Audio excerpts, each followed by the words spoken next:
Marahil o malamang ay narinig na ninyo ang tungkol sa stigmata ni Padre Pio. Ngunit kakaunti ang nakakaalam na bago pa niya tinanggap ang mga nakikitang mga sugat na ito ni Kristo, mayroon muna siyang tinamong sugat na walang sino mang nakakakita. Ito ang kwento ng transverberation, ang mistikong pagkabutas ng puso. Manatiling nakatutok at alamin ang mga detalye patungkol dito.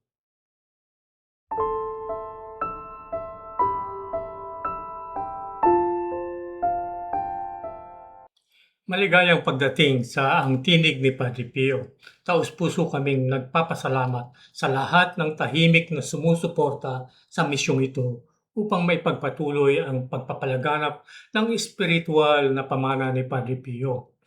Dalangin namin na ang kwentong ibabahagi natin ngayon ay makakatulong upang lalo tayong mapalapit sa Panginoon. Sa pagtatapos ng nakaraang buwan ng Hunyo, ang buwang iniaalay ng simbahan sa kabanal-banalang puso ni Jesus, nais kong ibahagi sa inyo ang isang pangyayari sa buhay ni Padre Pio na hindi gaano kilala. Ngunit sa lahat ng kanyang mga mistikong karanasan, isa ito sa pinakamalalim. Ito ang kanyang transverberation, ang mistikong pagkabutas ng kanyang puso.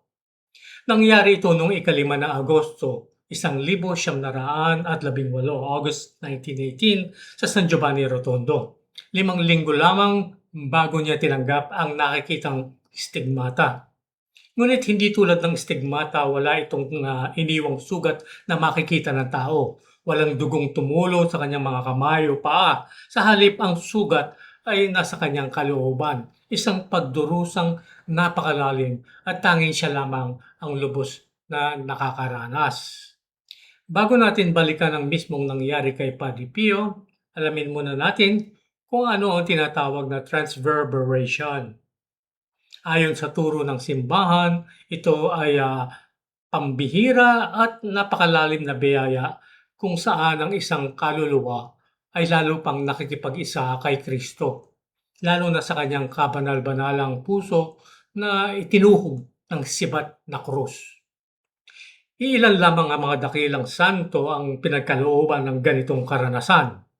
Isa sa pinakamagandang paglalarawan nito ay isinulat ni San Juan de la Cruz o Saint John of the Cross sa kanyang akdang Living Flame of Love. Ganito ang diwa ng kanyang isinulat. Ang kaluluwa ay nag-aalab sa pag-ibig ng Diyos. Pagkatapos tila isang serapin ang lumalapit na may dalang nagliliyab na palaso ng pag-ibig at itinutuhog ito sa kaluluwa. Sa sandaling iyon, parang may apoy na biglang sumisiklab sa kaibuturan ng puso.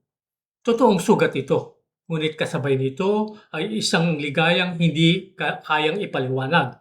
Nararamdaman ng kaluluwa ang tindi ng sugat at ang lalim ng pag-ibig na siyang sanhi nito. Isang pag-ibig na tumatagos hanggang sa pinakaibuturan ng pagkatao. Napakaganda ng paglalarawang ito, ngunit hindi ito tumutukoy sa isang emosyon lamang o bunga ng imahinasyon. Ito ay tunay na biyaya ng Diyos. May kaakibat itong tunay na pagdurusa, ngunit isang pagdurusang lalo namang nagpapalalim ng pag-ibig sa Kanya. Ito ang pag-ibig na ipinakita ni Kristo sa krus. Ang pag-ibig na handang ibigay ang buong sarili. At ito mismo ang naranasan ni Padre Pio. Sa isang liham na isinulat niya sa kanyang espiritual na direktor na si Padre Benedetto, ganito niya inilarawan ang nangyari.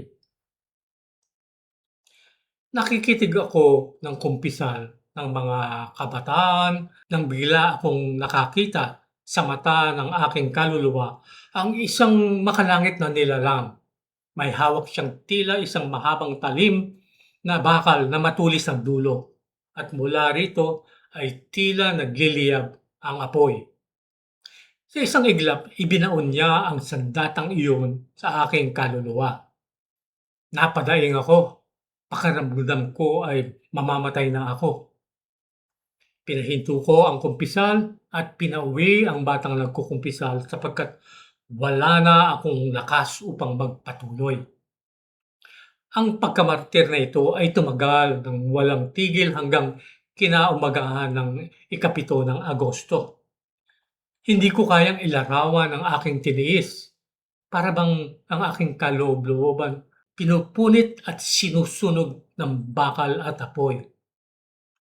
Mula noon nagkaroon ako ng sugat na hindi na naghihilom. Sa kaibuturan ng aking kaluluwa ay may isang sugat na nananatiling bukas at patuloy na nagdudulot sa akin ng matinding kirot. Ibinahagi rin ni Padre Pio ang karanasang ito sa kanyang matalik na kaibigan na si Padre Agostino. Ayon sa kanyang tala-arawan, sinabi ni Padre Pio na tila mismong ang kanyang puso ay napunit at may dugong dumaloy mula sa kanyang kalooban. Ito ang naging simula ng isang panibagong yugto ng kanyang pakikipag-isa kay Kristo. Unti-unti niyang isinasabuhay ang sinabi ni San Pablo. Hindi na ako ang nabubuhay, kundi si Kristo ang nabubuhay sa akin. Galatia Kapitulo 2, verso 20. Ang transverbation ang naghanda sa kanyang kaluluwa upang tanggapin ang stigmata. At makalipas lamang na ilang linggo, lumitaw nga ang nakikitang mga sugat ni Kristo sa kanyang katawan.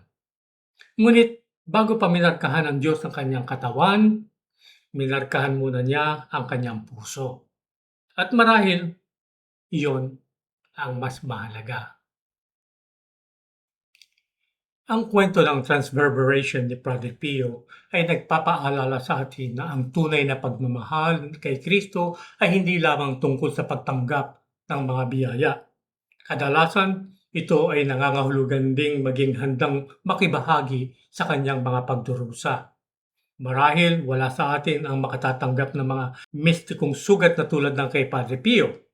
Ngunit lahat tayo ay inaanyayahang iugnay ang ating mga pagdurusa sa pagdurusa ni Kristo.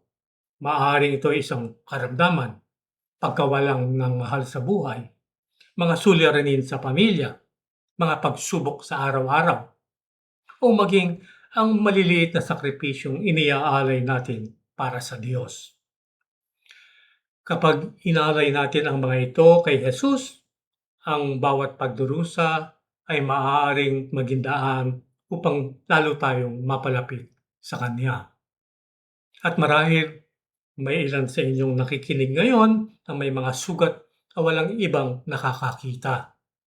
Mga tahimik na pagdurusa, mga takot, mga luhang hindi na ipapakita, mga panghihina ng loob, o mga krus na matagal na ninyong pinapasan. Ito ang isa sa mga dahilan kung bakit nabuo ang ating pamilya ng panalangin na tinatawag na mga alagad sa kalinga ni Padre Pio, upang walang sino man ang maglakbay na nag-iisa. Sa pamamagitan ng ating mga panalangin, mga banal na misa at pamamagitan ni Padre Pio, sama-sama nating ihaharap ang ating mga intensyon sa Panginoon bilang isang espiritual na pamilya. Kung nararamdaman ninyong tinatawag kayo ng Diyos sa mas malalim na buhay panalangin, inaanyayahan namin kayong alamin pa ang tungkol sa mga alagad sa kalinga ni Padre Pio sa pamamagitan ng link na nasa ibaba. Sa pagtatapos ng buwan ng Hunyo na iniaalay sa kabanal-banalang puso ni Jesus, naway ang bawat krus na ating pinapasan ay maging daan upang lalo tayong mapalapit sa kanyang puso at lalo nating mapahalagahan ang dakilang pag-ibig na ipinakita niya sa atin sa krus. Maraming salamat sa inyong panonood at pagtangkilik. Kung nakatulong at nakaantig sa inyong puso ang kwentong ito ngayong araw, huwag kalimutang mag-subscribe, mag-like at magkomento. Samahan ninyo kami sa patuloy naming paglalakbay upang mas makilala ang buhay at espiritual na pamana ni Padre Pio. At kung nais din ninyong maging bahagi ng mga alagad sa kalinga ni Padre Pio, makikita ninyo ang link sa description box sa ibaba.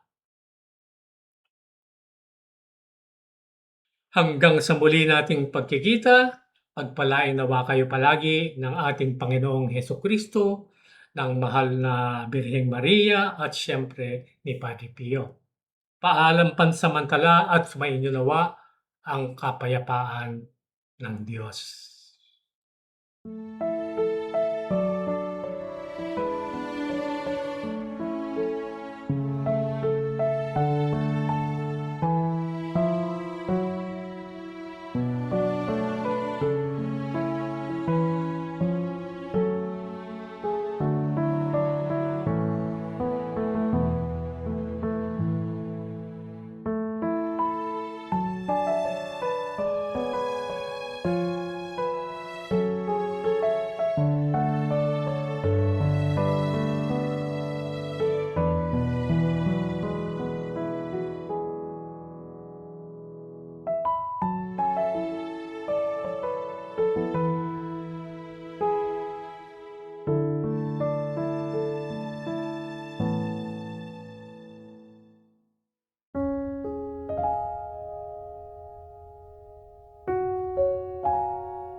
In nome del Padre, del Figliolo e dello Spirito Santo, e così sia. Sia lodato Gesù e Maria, e